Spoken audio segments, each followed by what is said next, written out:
and welcome to Raise a Glass, the podcast where we talk about the stories and storytellers that shape us. I am Hunter Danson. And my name is Eric Lentola. And we are very excited today to be doing a grab bag episode where Eric and I have each made some papers, not necessarily in bags, but we're going to be picking them at random. And they're just short little things that not as, they're things that we wouldn't do a whole episode on or not even a potluck episode, but they're things that we would like to talk about that have shaped us. And it's just fun for us and hopefully for you too. And we also have a special announcement. But before we get to that special announcement, what's in your glass, Eric? Well, Hunter, we started our conversation about an hour and a half ago, and at that point, there was something in my glass. I did just have a little bit extra, so I poured it in there. What I have in before me, I made a homemade milkshake. There is milk, whole milk in here, a frozen banana, and the rest of the box of Girl Scout Samoas. So there's 5 of those, and so that's probably why I've gotten more and more hyped as we've talked longer.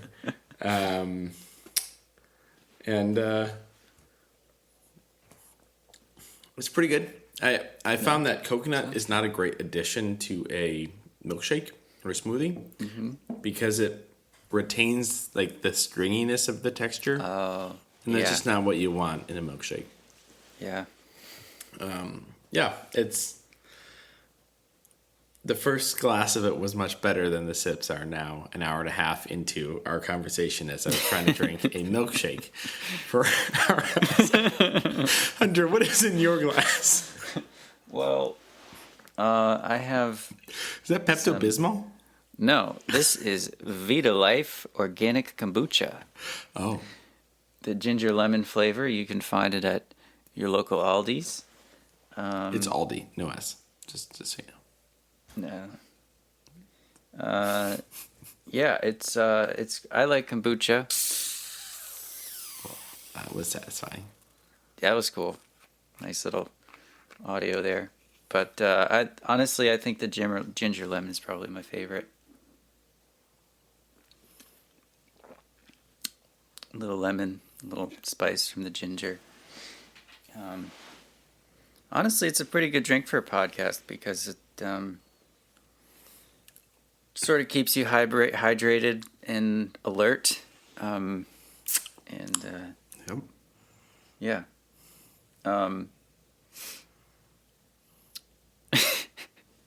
Anyway, we're known for our very smooth transitions.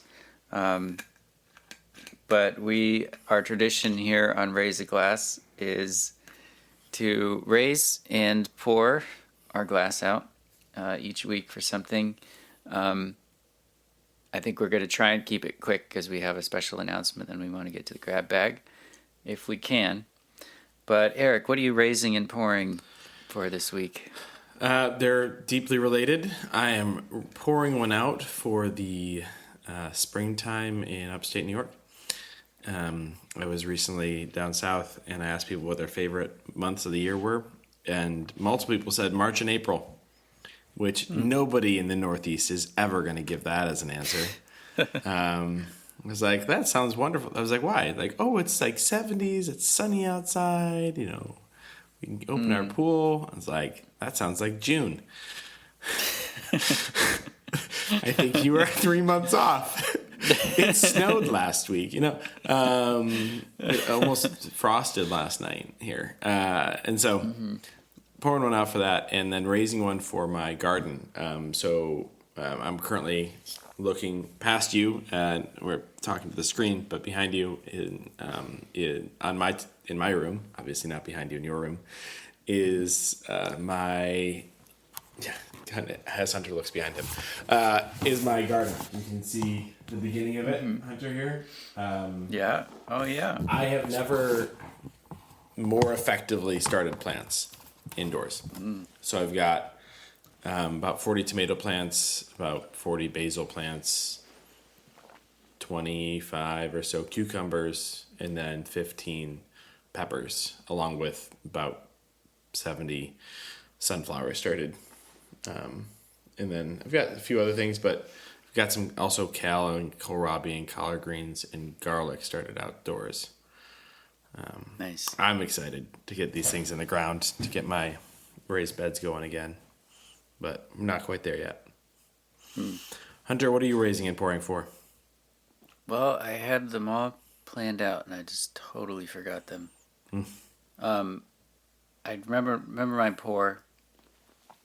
My pour is I just finished the Confessions of Samuel Pepys, which is a newly published book about Samuel Pepys, who is famous for the diary that he kept in shorthand during the 1600s, which has been a source for like his historians and biographers and stuff.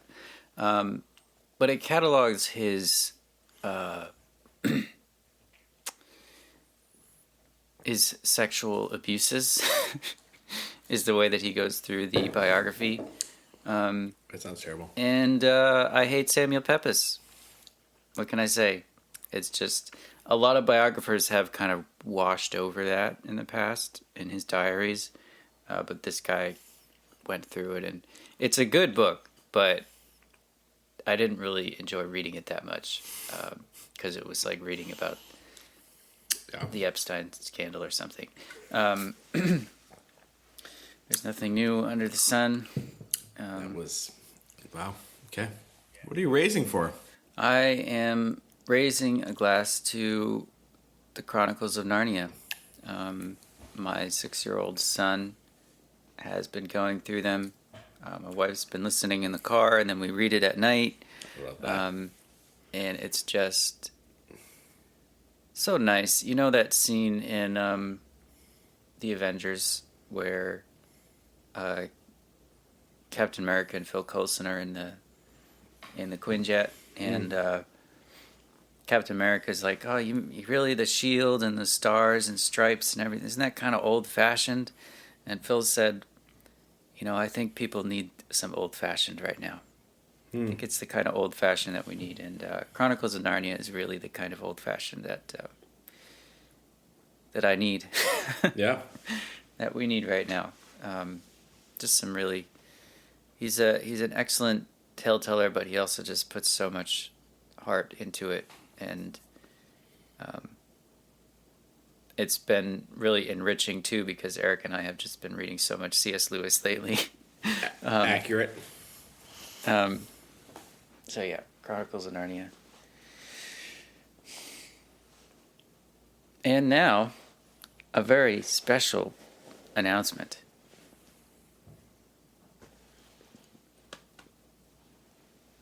I don't know how to do this. Are you going to do the... Oh, sure. Oh, that is a drum roll, in case you couldn't quite get it.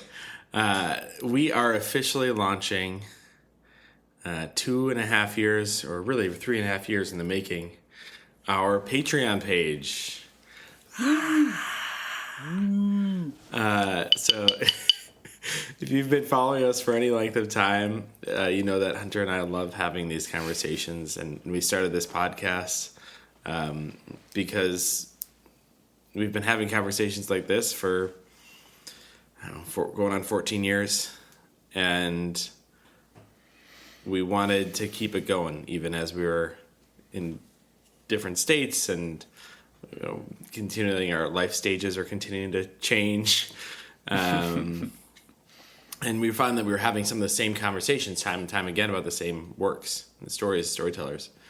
And so we started this podcast to challenge ourselves to have more conversations about more stories and storytellers that have shaped us, to invite some people into them, and to have some conversations that we hope are encouraging and edifying to you as well as listeners. And we've always been in it for that, for the love of the conversation, and it also takes a lot of work to make this podcast happen. It takes hours of prep from both of us, whether it be the books or movies or TV shows or video games or board games, things that probably don't sound like, should be that stressful, right? And often they're not. But neither of us are professional podcasters, right? We are husbands, we are fathers, right? We are, we've got a lot of other hats that are really important to us. And so, and in addition to all of that, Hunter puts so many hours into the preparation, the post-production, the uploading of all of the audio for these pieces. And so we've created our Patreon page for two things in mind. The first is to give you some more fun stories and resources and kind of stories behind the stories, some bloopers from the various episodes we've done over the last 3 seasons, over the last 3.5 years. And the second piece is to offer this space where if you want to buy us a cup of coffee or help us purchase a book for an episode, you can sign up $5 a month. You can buy a glass, get a cup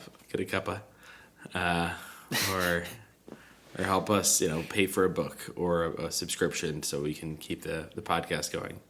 And I guess there is a third and really very important third reason. Not third in importance. It's to give us a space to talk with you as listeners. We know there are people that listen to the podcast, and we have some conversations with some friends and some other people around it, but we'd love to interact with you more. We'd love to hear your thoughts on an episode. We'd love to have you share something that's a story or a storyteller that's shaped your life. We'd love to hear your interpretation of a story or storyteller we've talked about, and to just invite you into the conversation in a more direct way than we've been able to in the past. So the Patreon is live. You can find it at patreon.com, Raise a Glass 2012. So that's where you can find it. We'll have links to it in the show notes. We'll make sure to put it out different spaces. And you may have also noticed, I'll make a note of it here as well, that we have updated recently our cover art for this podcast. In our first season? First or second, I can't remember. First or second season, we had an artist by the name of Andrew Mosier on the podcast. Incredible artist, incredible storyteller, wonderful man. Mm-hmm. And he Go created check out his art. Yes, we'll make sure to link that. It will bring you to tears, some of it, and you'll feel all the feels. But he created a piece of art for us in this podcast, so props to him. Thank you, Andrew.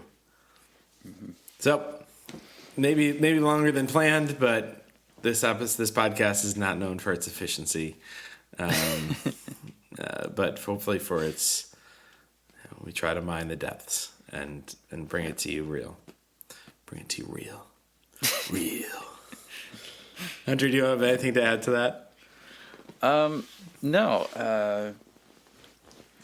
I mean, it would be really, really nice and helpful and encouraging. Honestly, I think that's the main thing is, doing the podcast and also other stuff I do with writing. I feel like I am just publishing into a void a lot of the time, which I've gotten used to. That just comes with the nature of publishing something. But it would be great to have some feedback to, because we want it to be a good thing and we want it to be the best it can be. And, it would be lovely to hear from you. And,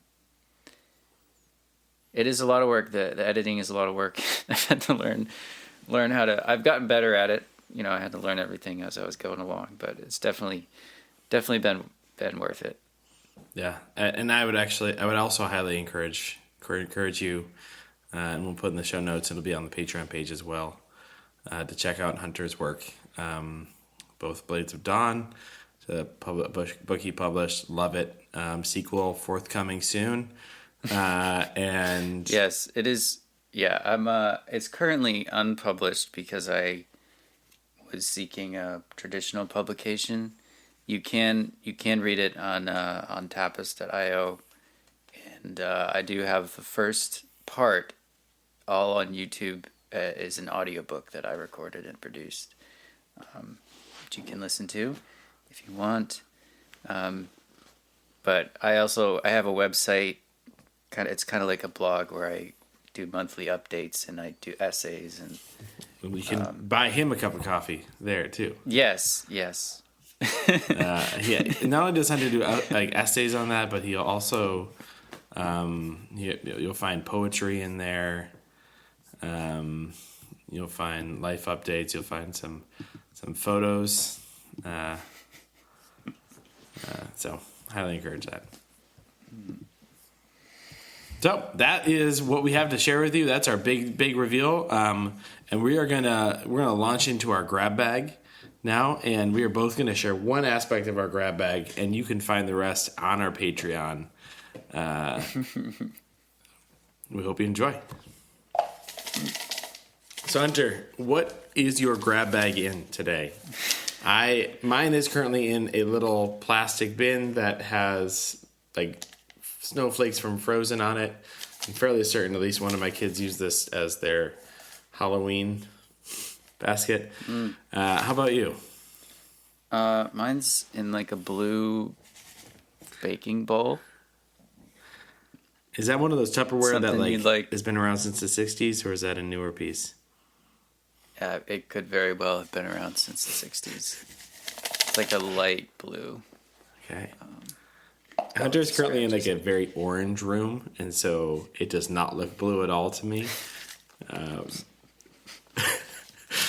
But I laughed at all the pieces of paper. Hunter, most of the pieces of paper in this grab bag have been around since our first episode when we did a grab bag. Yeah. I look back at them before the podcast to be like, okay, like what things do I need to get out so I can try to remember what I was thinking about 2 years ago. Yeah. Okay, what do you got? I'm going first? Okay.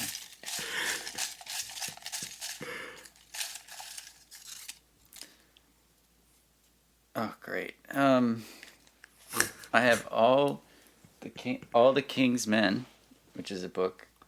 Okay. Let me look up the author. It's not just a Humpty Dumpty conversation starter. No. All the King's Men by Robert Penn Warren, written in 1946. It's about a charismatic governor and his political machinations in the Depression era in the Deep South.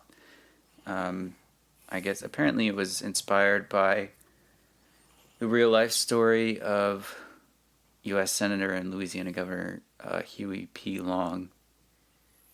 It was assassinated in 1935. And the title is a reference to Humpty Dumpty. Oh, it is? Okay. Yeah. I read it many years ago. And I guess it's a good novel. It's a classic for a reason. And it's about politics. But it tells politics, I think, more realistically in terms of what it's actually like to be close to a politician, and see their life and what it actually is, you know? Okay. In college, my freshman summer after my freshman year, I interned for a few senators, New York State senators, and I didn't work in like the legislative part. I worked in the offices where the constituents were, so it was like constituent service stuff, and to be honest, it was kind of boring. There wasn't a lot of stuff happening, and that's kind of, I think, what real politics, good politics, is kind of boring. Yeah, it takes time. It's kind of boring work, passing bills and trying to come up with stuff and listening to people's complaints and that kind of thing. It's not glamorous. But All the King's Men is, I guess, more of a glamorous story. There's one scene that I remember where the governor is addressing a crowd, and it talks about like something. I'm heavily paraphrasing because I read it so long ago, but I remember this scene vividly, like something like grabbing the bottom of the governor's stomach as he talked, like this spirit of something grabbing him as he kind of talked, and his eyes opened, and like he was able to rile up this crowd. And I think it's something that I haven't forgotten about, because, you think about politics and the theater of it, and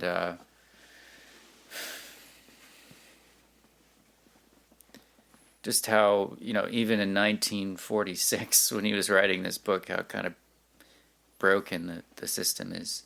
Yeah. In that sense, where the way that the skills that you need to get support and power in order to pass good bills are not the skills that you need to actually make good legislation. And, and All the King's Men is definitely, it's not really a political expose so much as it just does what a good novel does, which is kind of expose life, real life. And I'm sure there's a lot of conversations about race because it's in the Deep South as well. So, but that's what I remember about it. Yeah. Thanks for sharing. Is it a raise or a pour that's happening here? It's a raise. Okay. Yeah, it's a novel with a capital N, so it's a good read. I would recommend it, but just be prepared. It's in the Deep South. There's the N word. It's realistic in that way.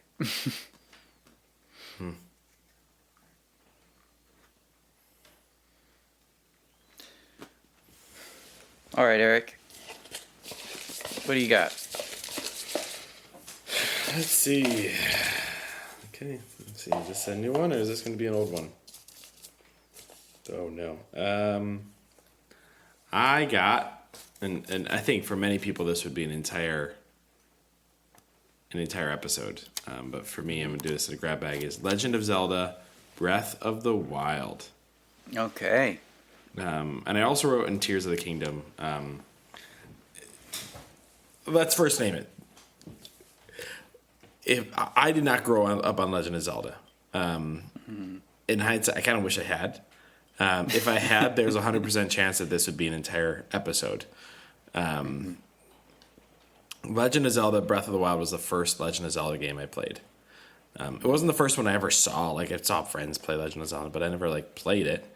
And because the Switch was the first new system I got. It was since the PS2. Yeah. And I poured so much time into Breath of the Wild when it came out on the Switch. And Tears of the Kingdom. I've not completed Tears of the Kingdom because I'm kind of like a roam through the entire world. And when I get into anything on the Switch, I end up I've not figured out healthy boundaries with technology as a human. I'm hoping I can get better at that to train my kids on it. But Breath of the Wild. Hunter, have you played Breath of the Wild? Very briefly. Okay. I don't have a Switch, so... It is absolutely stunning.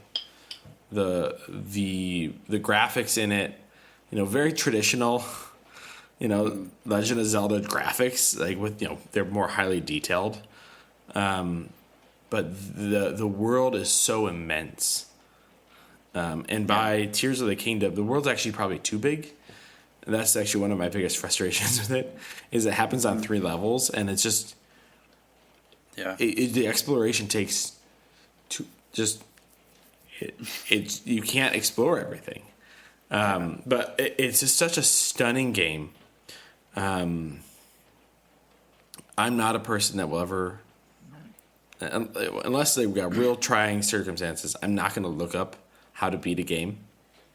Yeah. Unsurprised, maybe a big shocker here. I'm not about efficiency when it comes to games. Kind of about experiencing the world, just like I am in most any other type of story or storytelling. I remember playing through this game, and I'm still not very good at it, but having fun. And I got to... I stumbled onto the big boss battle at the end of the game. Unknowingly, I was like, I haven't been to the castle. I guess I should go more in the castle. Like, maybe I should walk in this room. And ended up in the big boss battle. It was far enough in the game that I had some strong things, so I ended up winning it. And then afterwards, was talking with friends about kind of some of the challenges with it, and they're like, wait, did you not know? And here's 2 things I didn't know. The first is that the seeds that you pick up, like I can't remember what they're called, tut seeds, carrot seeds.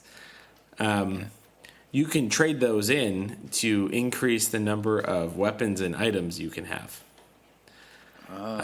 So by the time you fight your final battle, you can have more than 5 swords and 3 bows.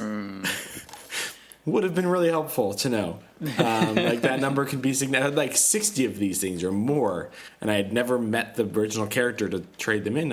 I'd explored the whole thing, but I hadn't bumped into that particular whatever. Second thing is that there's a particular sword that is extra powerful and is, the primary sword in this game that you want to get, and it can't be broken. Right. Like it can become exhausted or whatever. I never had that. And so after one of the things that happens to me when I play a game is if I complete the main objective, I then lose interest in playing the game. Yeah. Like after and it was accidentally, I very accidentally completed the main objective, but then I was like, I'm not really that interested. So I did at that point look up like, hey, what are the couple things, just so I could know. And I did go and do those couple things, and I traded in my seeds and I got the sword. Yeah. But Breath of the Wild is probably might be the very first player world exploration game that I've played. A lot of the other games, an open world RPG. Yeah. A lot of the other ones I do have been sports, or have been like Civilization, or and Pokemon, which it's not the same. It's much more quest driven. So that's Breath of the Wild for me. Nice. Highly, highly encourage you, if you've got a Switch and you have not played Breath of the Wild, you need to play it. It is so much fun, and it's as fun for a 12-year-old as for a 30-year-old as for a 50-year-old probably. Yeah. I've come very close to buying a Switch because of Breath of the Wild. That's like the number one reason I would buy a Switch. And Tears of the Kingdom is a very good game too. I don't want to hate on Tears of the Kingdom. It didn't add new things. Yeah. I think that's the sequel syndrome. Is the sequel, well, it's always trying to build on the previous one, and I feel like a lot of times they end up just adding too much. Yeah. Yes. Okay. Well, all right. At this point, you can find the rest of our grab bag on the Patreon. So check it out.